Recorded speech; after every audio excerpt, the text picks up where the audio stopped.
आइए पहले सुनते हैं सीता नितनेम की कथा। उसके बाद आप सुनेंगे माघ मास महात्म्य की कथा और लपसी तपसी की कथा। जय श्री कृष्णा, राधे राधे। आप सभी का एक बार फिर से हमारे YouTube चैनल पर हार्दिक स्वागत है। आज आप सुनेंगे माघ मास महात्म्य की कथा में आगे अध्याय। पहले सुनते हैं सीता नितनेम की कथा, जिसे सुनने से घर में अन्न धन और सुख समृद्धि के भंडार भर जाते हैं। सभी प्रेम से बोलिए सीता मैया की जय। इस कहानी को सीता माता कहती थी और प्रभु श्री राम सुना करते थे। एक दिन श्री राम भगवान को किसी काम से बाहर जाना पड़ा तो सीता माता कहने लगी कि भगवान, मेरा तो 12 वर्ष का नितनेम है, अब आप बाहर जाएंगे तो मैं अपनी कहानी किसे सुनाऊंगी। तब श्री राम ने कहा कि सीते, आप कुएं की पाल पर जाकर बैठ जाना और वहाँ पर जो भी औरतें पानी भरने आएंगी उन्हें अपनी कहानी सुना दिया करना। सीता माता कुएं की पाल पर जाकर बैठ गईं। तभी एक स्त्री आई। उसने रेशम की जरी की साड़ी पहन रखी थी और सोने का घड़ा ले रखा था। सीता माता उसे देखकर कहने लगी, बहन, मेरा 12 वर्ष का नितनेम सुन लो। पर वह स्त्री बोली कि मैं तुम्हारा नितनेम सुनूंगी तो मुझे तो घर जाने में देर हो जाएगी और मेरी सास मुझसे झगड़ा करेगी। इसलिए उसने कहानी नहीं सुनी और अपने घर चली गई। लेकिन उसके घर जाते ही उसकी रेशम की जरी की साड़ी फट गई। सोने का घड़ा मिट्टी के घड़े में बदल गया। सासू ने देखा तो पूछा, अरे बहू, यह किसका दोष अपने सिर लेकर आ गई हो? बहू बोली, माँ जी, कुएं पर एक औरत बैठी थी। उसने अपनी कहानी सुनने के लिए कहा, लेकिन मैंने इनकार कर दिया। शायद उसी का यह फल मुझे मिला है। बहू की बात सुनकर अगले दिन वही साड़ी और वही घड़ा लेकर सास कुएं की पाल पर गई। सास को वहीं पर सीता माता बैठी मिली तो माता सीता ने कहा, बहन, मेरी कहानी सुन लीजिए। सासू बोली, एक बार छोड़, मैं तो 4 बार कहानी सुन लूँगी। तब सीता माता बोली, राम आए, लक्ष्मण आए, देश के पुजारी आए, नित नेम का नेम लाए। आओ राम, बैठो राम, तपी रसोइया जीवो राम। माखन मिश्री खाओ राम, दूध बतासा पियो राम। राम सुत के पलका मोटो राम, साल दुसाला पोटो राम। साल दुसाला ओढ़ो राम, जब बोलूँ तब राम ही राम। राम संवारे सबके काम, खाली घर भंडार भरेंगे, सबका बेड़ा पार करेंगे। श्री राम जय जय राम। सासू बोली, बहन, कहानी तो बहुत अच्छी लगी। फिर कहानी सुनकर सासू घर चली गई और उसकी साड़ी फिर से रेशम की जरी की बन गई और मिट्टी का घड़ा भी फिर वापस आ गया, सोने के घड़े में बदल गया। बहू ने देखा तो कहने लगी, सासू माँ, आपने यह सब कैसे किया? सासू बोली, बहू, तू दोष लगा कर आई थी और मैं अब दोष उतार कर आ रही हूँ। बहू ने पूछा कि माँ जी, वह कुएं वाली स्त्री कौन है? सासू ने बताया कि वह तो सीता माता थी। वह पुराने से नया कर देती हैं, खाली घर में भंडार भर देती हैं। वह लक्ष्मी जी का वास घर में कर देती हैं और मनुष्य की जो भी इच्छा हो उसे पूर्ण कर देती हैं। बहू बोली, माँ जी, फिर तो ऐसी कहानी मुझे भी सुना दो।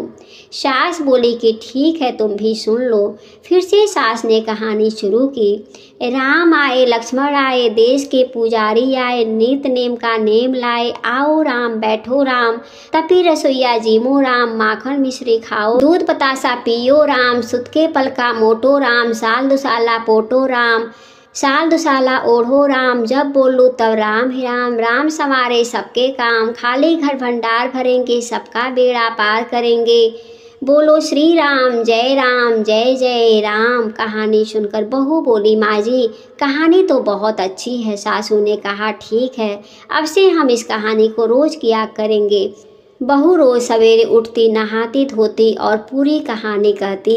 एक दिन की बात है, उनके यहाँ पड़ोसन की एक औरत आई और बोली कि बहन, जरा सी आग धो तो दे दो।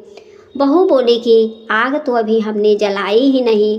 पड़ोसन बोले फिर तुम सुबह 4 बजे से उठकर क्या करती हो? उन्होंने कहा कि हम तो सुबह उठ करके पूजा करते हैं, फिर सीता नित्यनेम का कहानी कहते हैं। पड़ोसन ने उनकी बात सुनकर फिर कहा कि सीता माता की कहानी कहने से तुम्हें क्या मिला? तब वे दोनों बोले कि सीता माता की कहानी कहने से घर में भंडार भर जाते हैं, सारे काम पूर्ण हो जाते हैं, मन की इच्छा भी पूरी होती है। पड़ोसन ने कहा बहन अगर ऐसा है तब तो फिर मुझे कहानी सुना दो।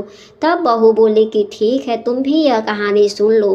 राम आए लक्ष्मण आए, देश के पुजारी आए, नित्य नेम का नेम लाए। आओ राम बैठो राम, तपी रसोईया जीमो राम, माखन मिश्री खाओ राम, दूध बतासा पियो राम, सुत के पल का मोटो राम, साल दुसाला पोटो राम, साल दुसाला ओढ़ो राम, जब बोलो तब राम ही राम। राम संवारे सबके काम, खाले घर भंडार भरेंगे, सबका बेड़ा पार करेंगे। श्री राम जय जय राम। पड़ोसन ने इस कहानी को सुना तो कहने लगी बहन कहानी तो बहुत अच्छी लगी। अब वह पड़ोसन भी नित्यनेम प्रेम से सीता माता की कहानी कहने लगी। कहानी कहने से सीता माता ने पड़ोसन के भी धन के भंडार भर दिए। देखते देखते अब तो पूरे मोहल्ले में नित्यनेम की कथा चल पड़ी और हर किसी के मनोकामना पूर्ण होने लगी। हे सीता माता, जैसे आपने उन सभी के भंडार भरे वैसे ही हमारे भी भंडार भर देना। कहानी कहने वाले के लिए और सुनने वाले और हुंकार भरने वाले के सबके भंडार भर देना। सभी प्रेम से बोलिए सीता मैया की जय। चलिए श्रोतागण, अब हम लोग सुनते हैं माघ मास महात्म्य 7वां अध्याय। चित्रगुप्त ने उन दोनों के कर्मों की आलोचना करके दूतों से कहा कि बड़े भाई कुंडल को घोर नरक में डालो और दूसरे छोटे भाई विकुंडल को स्वर्ग ले जाओ, जहाँ उत्तम भोग है। तब एक दूत तो कुंडल को नरक में फेंकने के लिए ले गया और दूसरा दूत बड़ी नम्रता से कहने लगा कि हे विकुंडल, चलो तुम अपने अच्छे कर्मों से स्वर्ग को प्राप्त होकर अनेक प्रकार के भोगों को भोगो। तब विकुंडल बड़े विस्मय के साथ मन में संशय धार कर दूत से कहने लगा कि हे यमदूत, मेरे मन में बड़ी आशंका उत्पन्न हो गई है एवं मैं तुमसे कुछ पूछता हूँ, कृपा करके मेरे प्रश्नों का उत्तर दो। हम दोनों भाई एक ही कुल में उत्पन्न हुए, एक जैसे ही कर्म करते रहे। दोनों भाइयों ने कभी कोई शुभ कार्य नहीं किया, फिर एक को नरक क्यों प्राप्त हुआ? मैं अपने स्वर्ग में आने का कोई कारण नहीं देखता।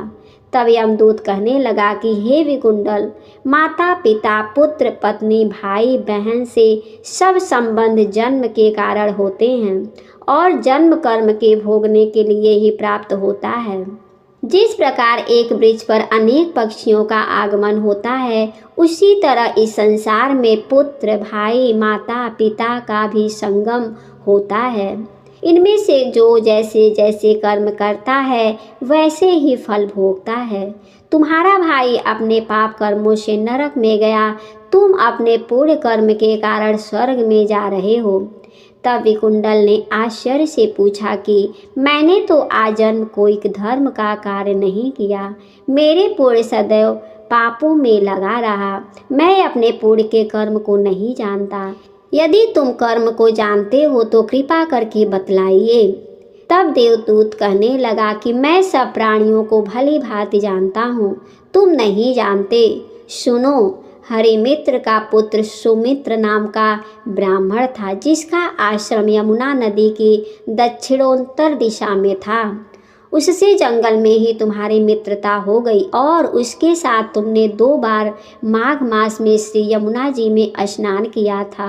पहली बार स्नान करने से तुम्हारा सब पाप नाश हो गया और दूसरी बार स्नान करने से तुमको स्वर्ग प्राप्त हुआ।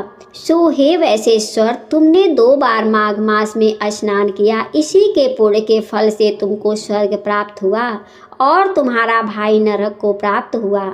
दत्तात्रेय जी कहने लगे कि इस प्रकार वह भाई के दुखों से अति दुखित होकर नम्रतापूर्वक मीठे वचनों से दूतों से कहने लगा कि हे दूतों, सज्जन पुरुषों के साथ सात पग चलने से मित्रता हो जाती है और यह कल्याणकारी होती है।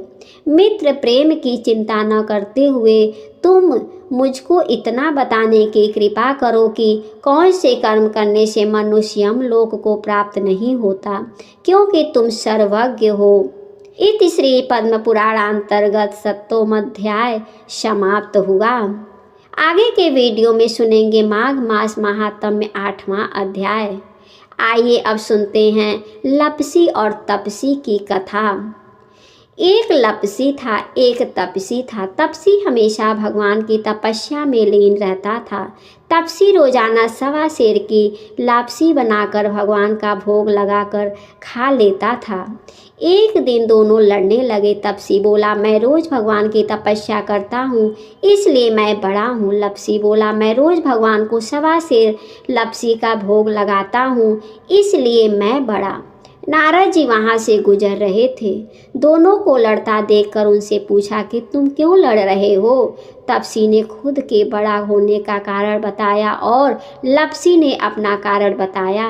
नारद जी बोले, तुम्हारा फैसला मैं कर दूंगा।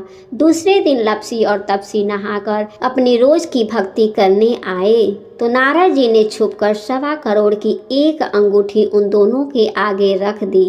तपसी की नज़र जब अंगूठी पर पड़ी तो उसने चुपचाप अंगूठी उठाकर अपने नीचे दबा ली और लपसी की नज़र अंगूठी पर पड़ी, लेकिन उसने ध्यान नहीं दिया। भगवान को भोग लगाकर लपसी खाने लगा। नारद जी सामने आए तो दोनों ने पूछा कि कौन बड़ा। तो नारद जी तपसी से खड़ा होने को कहा। वो खड़ा हुआ तो उसके नीचे दबी अंगूठी दिखाई पड़ी। नारद जी ने तपसी से कहा, तपस्या करने के बाद भी तुम्हारी चोरी करने की आदत नहीं गई, इसलिए लपसी बड़ा है और तुम्हें तुम्हारी तपस्या का कोई फल भी नहीं मिलेगा। तपसी शर्मिंदा होकर माफ़ी मांगने लगा। उसने नारद जी से पूछा, मुझे मेरी तपस्या का फल कैसे मिलेगा। नारद जी ने कहा, यदि कोई गाय और कुत्ते की रोटी को नहीं बनाएगा तो फल तुम्हें मिलेगा। यदि कोई ब्राह्मण को भोजन करवाकर दक्षिणा नहीं देगा तो फल तुम्हें मिलेगा। यदि कोई साड़ी के साथ ब्लाउज नहीं देगा तो फल तुम्हें मिलेगा। यदि कोई दिए से दिया जलाएगा तो फल तुम्हें मिलेगा। यदि कोई सारी कहानी सुने लेकिन तुम्हारी कहानी नहीं सुने तो फल तुम्हें मिलेगा। उसी दिन से हर व्रत कथा कहानी के साथ लपसी तपसी की कहानी भी सुनी और कही जाती है। 7वां अध्याय की कथा पूर्ण हुई तो बोलिए प्रेम से भगवान विष्णु की जय, माता लक्ष्मी जी की जय, सभी देवी देवताओं की जय। इसके आगे की कथा को आप अगले अध्याय में श्रवण करेंगे। जय श्री कृष्णा, राधे राधे। हमारे वीडियो को देखने के लिए आपको बहुत बहुत धन्यवाद।